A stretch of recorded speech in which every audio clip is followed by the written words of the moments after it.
Jasmine, how old are you? 30. 30. And how long have you lived in Great Falls? My entire life. Okay. And tell me about your family. If you could. I am happily unmarried, Okay. and I have 2 dogs, 2 cats, and 3 rats. All of them have actually come from rescue organizations here in Great Falls. Okay. Do you have any political experience? This would be my first time stepping out into the political realm.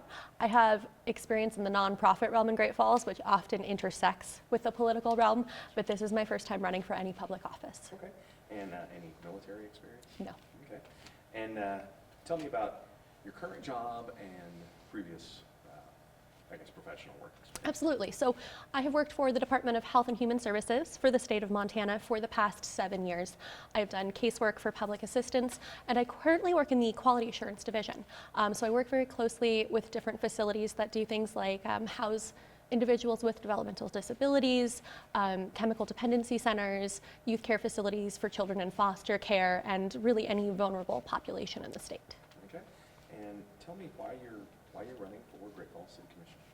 So I am involved in several different aspects of volunteer work in Great Falls. The one that takes up the most of my time is my work as the vice president of the Great Falls LGBTQ Center. I decided to run on the idea that we need a non-discrimination ordinance. That has been a discussion that's happened in Great Falls over the course of several years, and there's been very measured support and commitment to that. In advocating for that, I decided it was time to kind of step up and maybe take a more active role in our local politics. Okay. Why should people vote for you? So I think that I bring a few unique things that our city commission doesn't necessarily have represented right now. I am a young professional living in Great Falls, and that is a population that we need to look to serve and we want to bring into our city. And I think I'm bringing a unique set of viewpoints. I have concerns mainly in the social realm, and I have the experience to look at what the city's strengths are and then how we address some of our more serious challenges that we're facing. Okay. And as you go about talking to people, constituents, and stuff like that, what's the issue or issues that's on their mind and the things that they're most concerned about with the city? The issue I hear brought up continually is our crime rate, which is a concern. Great Falls experiences property crime at a rate almost double the state average. Now, I like to look at what a root cause of that issue is, and that comes down to the drug addiction issue in Great Falls. Addiction issues cause crime. They also cause issues that we're seeing with too many kids in foster care, our youth homelessness crisis, and our poverty crisis. All of those come back to the addiction issue in Great Falls, and I think that's how we address not only the crime issue, but several other issues in the city. Okay. When it comes to growth and development, how do you think the city is doing, and what, if anything, can be done to improve that or address that?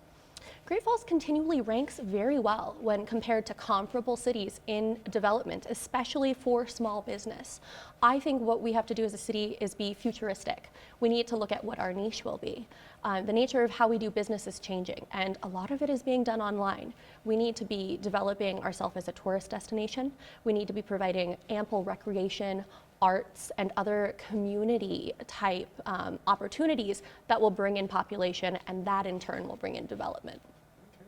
Okay. And as you look at this current commission, can you think of any positives, good things that they've done? I think that the commission itself is always a devoted group of people. This isn't a full-time job, and if you are not intrinsically motivated, you won't be putting the time in to make the changes needed.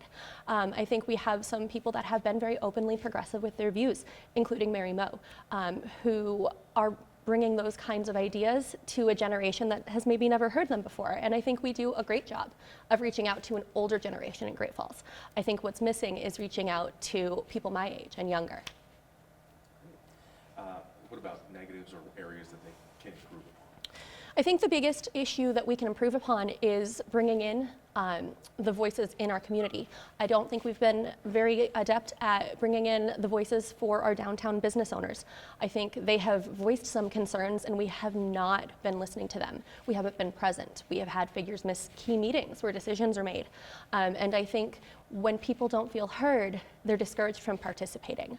And so that'll be a challenge for Great Falls to overcome, making sure that citizens are not only heard, but they feel valued and therefore are more willing to take their time and participate.